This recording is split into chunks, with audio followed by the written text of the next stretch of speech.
Olá, Esteta! Boa noite! Tudo bem com vocês? Seja muito bem-vindo aí ao nosso esquenta número 6. E esse é um espaço para a gente discutir estratégias de como que a gente pode melhorar aí o faturamento e você melhorar a sua credibilidade, ter mais reconhecimento. Eu sou Julissa Almeida, eu sou dentista e biomédica esteta e hoje nós vamos conversar sobre desidratação sistêmica, né? E o porquê que é importante que você utilize aí os exames laboratoriais para você identificar essa desidratação, porque muitas das vezes o paciente está desidratado e a gente não sabe, o paciente não sabe, a gente fica apresentando outros sintomas, tem outras disfunções estéticas e às vezes para poder corrigir isso é apenas através de uma boa hidratação. Então fica aí até o final. Prometo que hoje eu vou tentar ser mais breve possível, que tem muita coisa legal pra gente conversar, tá? Então, o nosso corpo, nós temos que começar a pensar o seguinte. O nosso corpo, ele é mais ou menos aí 75, 80% de água. E a gente tendo essa informação, fica mais fácil nós compreendermos o porquê que nós precisamos tanto assim de água. O corpo, ele é praticamente água, né? Então, se nós somos 10% humanos, desses 10% ainda tem 80% desses 10% ainda é água, ou seja, sobra quase nada, né? E a gente precisa de garantir os níveis hídricos desse paciente para que todo o organismo funcione bem, para que os nossos procedimentos estéticos funcionem bem e assim a gente consiga contribuir com a longevidade desse paciente, com a entrega de um resultado melhor e também para que a gente tenha mais argumentos para conversar com esse paciente, mais recursos, de forma que a gente consiga agregar valor nessa consulta, porque nós vamos começar sim a cobrar consulta. E se você não sabe como cobrar consulta e nem como faturar 10 mil reais ou mais por mês cobrando consulta na estética, tá? Só com consulta fora procedimento, eu te convido a clicar no link que estava na bio e se inscrever para a Semana Estetas de Elite, um evento que vai agora do dia 13 ao dia 20 de março. Vamos então conversar sobre a desidratação, pessoal, vamos lá. Então, 80% do nosso corpo é água, né? Nós precisamos também de ter uma hidratação satisfatória a nível de sangue. Por quê? Porque é o sangue que leva os nutrientes, que leva o oxigênio para todos os órgãos e tecido. Quando eu não tenho água de forma satisfatória no meu sangue, eu fico com um sangue grosso. E esse sangue tem uma dificuldade de circular, principalmente quando chega nos membros inferiores ou nos vasinhos mais de calibre mais fino. E essa dificuldade de circulação faz com que as extremidades elas comecem a entrar em apóxia. E isso vai gerando uma inflamação. Outra coisa também, o nosso sistema linfático, ele também precisa de água. Nosso sistema linfático é uma forma do organismo ajudar a colocar para fora as impurezas que nós temos, as toxicidades. É uma forma de excretar. Se nós não temos água de forma satisfatória, nós não vamos conseguir fazer com que o nosso sistema linfático seja eficiente. Então, toda a nutrição celular, toda a oxigenação, toda a defesa, né, todo o sistema imunológico e a limpeza desse organismo, eu preciso que tenha água para fazer isso. Então, o sangue é composto pelas nossas células vermelhas, pelas brancas e pelas plaquetas. Para que eu tenha tudo isso circulando de forma satisfatória, eu preciso de água. Então, quando eu tenho pouca água, não é somente a parte das hemácias, como a entrega de nutrientes e de oxigênio, que vai ficar deficiente. Eu vou ter deficiência também da minha resposta imunológica. Eu vou ter uma agressão em algum certo sítio do corpo, o sangue vai ter uma dificuldade maior para chegar naquele sítio. Então, isso vai acabando prejudicando todo o nosso sistema. E uma vez que a gente entra em desidratação, que ocorre essas bagunças de reações químicas, o nosso corpo começa a gerar inflamação. Por que inflamação? Não está entregando oxigênio, o sistema imunológico está deficiente, está faltando nutrientes, o sangue está andando com maior dificuldade e eu não estou conseguindo limpar, tirar a toxicidade do corpo e jogar fora. Então isso vai acumulando dentro do organismo e vai aumentando aí a inflamação. Já é sabido, e vocês já devem ter ciência disso, que a inflamação crônica, né, que é a inflamação subclínica, ela é a causa de todas as disfunções estéticas, consequentemente de todas as patologias e evolui para a morte do paciente. Então, quando o seu paciente ele vem e apresenta uma disfunção estética, a gente tem que pensar no que está causando essa disfunção estética desse paciente, né? Para que a gente consiga resolver a causa. Quando o nosso corpo normalmente ele está com sede, a gente sente às vezes sede e acha que é fome. Por quê? Porque o nosso corpo ele está carente daquilo, carente daquela água. Então, normalmente a gente confunde. Se o paciente então comer fruta, legumes, fibra, né? E água, ele consegue repor todos os nutrientes que a gente precisa. E aí, ele se sente saciado. Então, normalmente, quando o nosso corpo ele chega a pedir água, ele já está desidratado. Por isso que nós temos que criar o hábito e a disciplina de tomar água sem o nosso corpo estar pedindo. Quando ele chega a pedir é porque já está dando pane no sistema. Então, nós temos que corrigir isso, tá?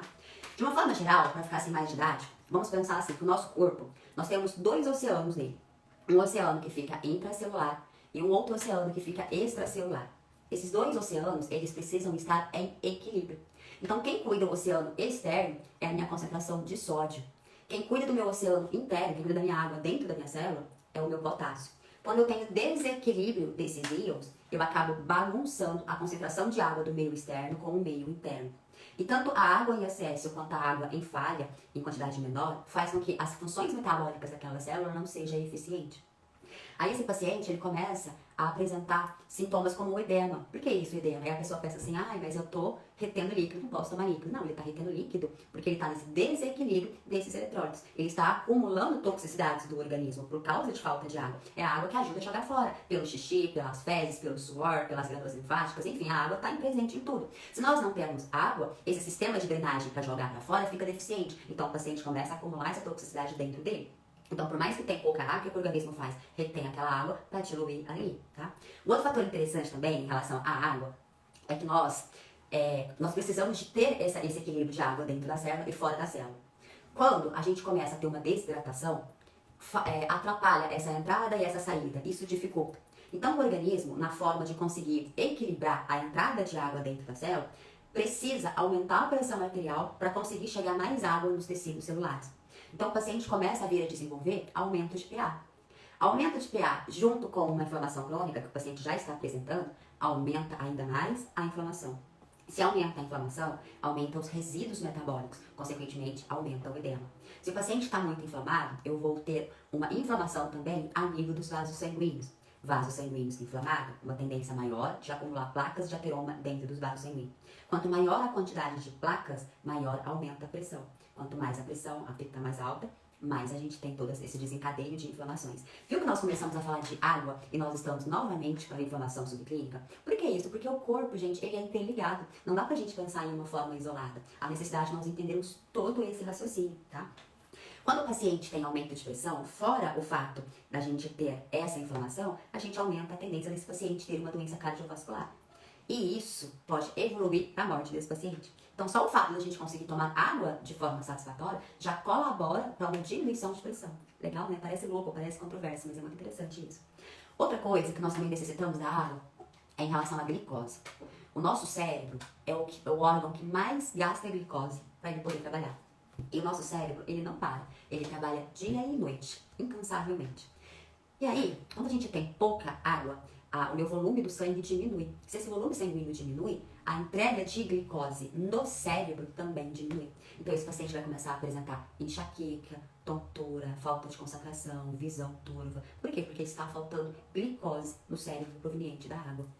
A glicose, ela consegue sugar a água para ela, né? Só que quando esse paciente está desidratado, por mais que a glicose puxa a água para ela, por isso que o paciente, quando tem diabético, ele é um paciente desidratado, com a pele ressecada, que está mais vulnerável aí a ter ressecamento de pele craquelada, aquelas feridas também por dificuldade de cicatrização.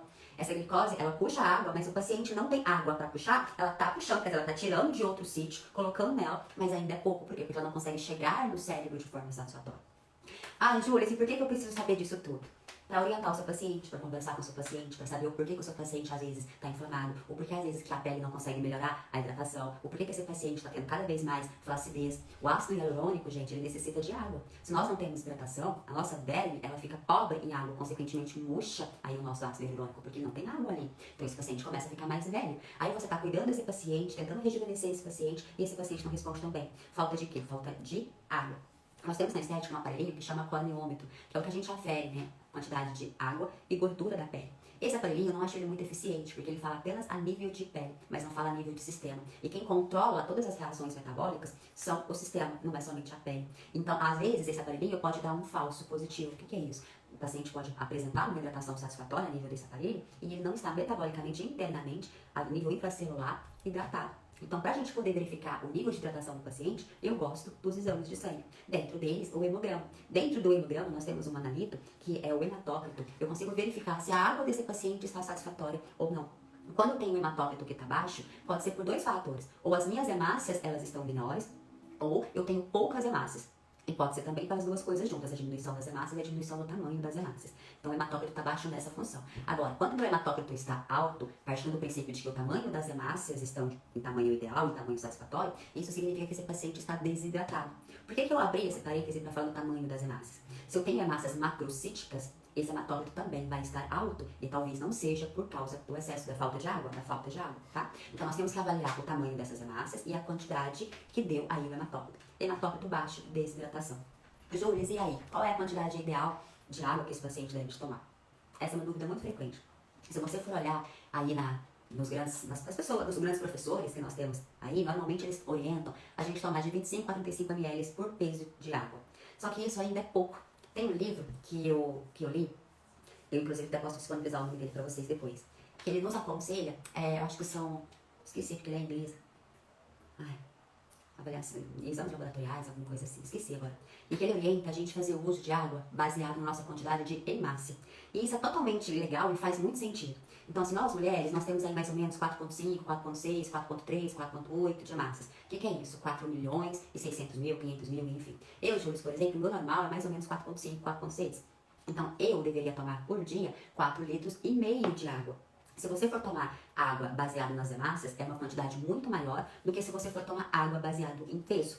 O meu peso é pequeno, eu peso menos de 50 quilos. Então, se eu for tomar 35 ml de água vezes o meu peso, eu acho que talvez não dá nada, nem 3 litros de água por dia. Não sei, não fiz a conta, mas eu acho que não. Agora, quando você toma baseado nas suas hemácias, você está garantindo para o seu corpo que a concentração do sangue fica uma concentração satisfatória. Não fica nem um sangue ralo e nem um sangue grosso. O sangue ralo pra gente não é bom, tá? Porque acaba tendo muita água e poucas células, então eu também vou ter carência de nutrientes, carência de oxigênio. O sangue grosso, a gente deve pensar assim, nossa, se o sangue tá grosso, entrega muito oxigênio, tem muitos nutrientes. Mas também não é legal, porque atrapalha a circulação dele, tá? Então pensa assim, se você tiver uma mangueira e colocar muita água com terra, quanto mais terra você colocar nessa água, maior será a dificuldade por ela transitar nessa mangueira. Então, tem que ter um equilíbrio entre terra e água para que você consiga circular aquilo de forma satisfatória. No sangue é a mesma coisa. Então, seu paciente, uma das perguntas que não pode faltar na sua anamnese é a quantidade de água que o seu paciente toma. E você precisa saber orientar o seu paciente na quantidade ideal baseado no hemograma, no número de hemácias que esse paciente tem. E aí, isso vai te ajudar a, inclusive, a justificar para o seu paciente e para que ele tenha uma melhor compreensão da importância da água e da quantidade certa. E uma outra coisa também interessante é que o paciente, às vezes, ele acha que ele toma água. Eu não sei se vocês têm o hábito de fazer essa pergunta na anamnese de vocês, mas se não tiver, comecem a fazer e ouça, preste atenção nas respostas. As respostas são assim, não, eu tomo bastante água, tomo muita, não, eu tomo água, não, eu tomo bem, tomo, isso. Mas você dificilmente vai ouvir um paciente falar assim, eu tomo X litros de água, ali com certeza. Eu tomo 5 litros de água por dia. Então, se algum dia alguém me perguntar assim, Júlia, como que é a sua ingestão de água? Você toma muita água ou pouco? Eu sou precisa. Eu falo assim, eu tomo 5 litros de água por dia. Claro, são todos os dias? Todos os dias, exatamente não. Porque tem algum dia ou outro que foge a regra. Tem algum dia, por exemplo, sábado agora, eu gravei o dia inteiro. Eu quase não tomei água. Por quê? Porque se eu tomasse água eu ia fazer xixi, eu não queria parar de fazer xixi pra gravar, porque eu tinha que terminar de gravar. Então foi um dia atípico. Mas, fugindo desses dias loucos, que são raros, graças a Deus, eu consigo tomar 5 litros de água por dia. E aí eu tenho uma balança em casa, que ela é de bioimpedância. Não é uma balança muito fidedigna, não é uma balança cara, essas balanças simples que a gente compra no Mercado Livre, mas ela ajuda muito. Inclusive, ela dá a diferença. Quanto eu tomo mais água ou menos água, ela me avisa. E isso é interessante. Então, pessoal, comece a orientar o paciente de vocês em relação à quantidade de água. E explique isso pra ele. Olha que legal se o seu paciente vier pra você relatando de zonzura, de dor de cabeça, de fraqueza, a pele muito craquelada, muita olheira, muita flacidez. Aquele paciente envelhecido, que você vê que aquela pele tá sem visto, tá sem brilho, tá sem saúde, e você conseguir ajustar apenas a hidratação desse paciente e você conseguir reverter esse paciente aí. Normalmente, quando a gente sente dor de cabeça, é por falta de água. Porque tá faltando glicose na corrente sanguínea, tá faltando ATP ali. Então toma água. Tá com dor de cabeça? Toma água. E aí olha outra coisa que acontece também que nós temos que ficar atento. Se temos pouca água e se falta glicose no cérebro, o paciente tem dor de cabeça. Quando ele tem dor de cabeça, ao invés de ele tomar água, o que ele faz? Ele toma um remédio, certo? Aquele remédio ajuda a controlar a dor de cabeça. Se for dipirona, normalmente sim, porque a dipirona acaba relaxando os vasos sanguíneos, né? E aí a pessoa tem um alívio. Mas não resolveu a causa, apenas mascarou. Fora não ter resolvido a causa e ainda ter mascarado, esse paciente vai ter mais resíduos metabólicos provenientes dessa droga que ele tomou. Então isso aumenta ainda mais a toxicidade. Ao invés de ajudar esse paciente, ele piora nesse paciente. Pacientes que tomam álcool. É um paciente que tem uma tendência maior e vai estar desidratado. Álcool de vez em quando, talvez até não. Mas aquele paciente que tem uma rotina de tomar álcool diariamente, é um paciente que vai ter desidratação, porque o álcool, ele suga a água para ele. Então o paciente, ele fica desidratado, tá? Pessoal, é isso. Falar sobre a água, né? Então, onde que eu vejo que vocês estão errando? Vocês não estão pedindo exames para avaliar melhor o paciente de vocês. Vocês não estão atentos aos sinais e sintomas que esses pacientes estão apresentando, porque os sinais e sintomas, eles são todos muito semelhantes, né? Então, assim, diversas disfunções, diversas patologias apresentam os mesmos sinais e sintomas. Então, nós temos que saber investigar isso melhor no nosso paciente.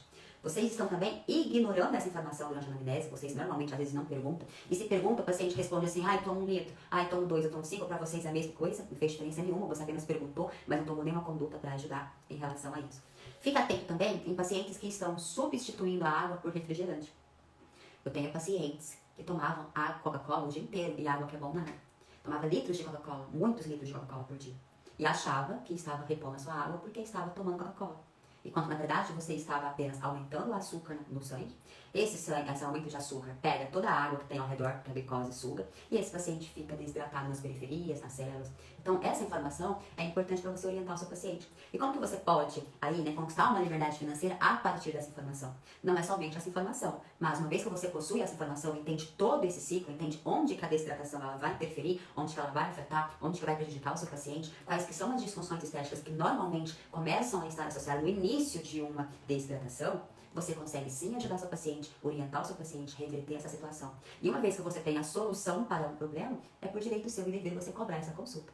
Então, se você ainda não sabe cobrar consulta, se você se sente inseguro, se sente com medo, se você acha que o mercado está muito escasso e se você cobrar consulta você ainda vai perder o seu paciente, se você tem aí aquela visão de que é cultural da sua região não cobrar consulta, que se você fizer isso você vai ser o monstro da região, eu te convido a não perder a semana Esteta de Elite, porque eu vou explicar para vocês detalhadamente como que você pode incluir na sua rotina uma consulta paga, como que você pode quebrar todas essas objeções de paciente não vai pagar, o mercado está muito prostituído, a minha cultura dessa região não permite, eu tenho vergonha de cobrar consulta porque eu não fui treinado para isso. Durante a semana Esteta de Elite eu vou explicar tudo isso para vocês, nós vamos quebrando junto cada objeção dessas. Para quê? Porque a intenção é que imediatamente após as aulas da semana Esteta de Elite, você já mude a tua visão para a importância de cobrar consulta e você já começa a cobrar consulta, tá certo? Pessoal, um beijo no coração de vocês. Muito obrigada pela companhia até aqui, né? Disponibilizar o seu tempo me escutando. Durma com Deus, durma no escuro, durma sem cheiro e durma sem som. E até amanhã, se Deus quiser.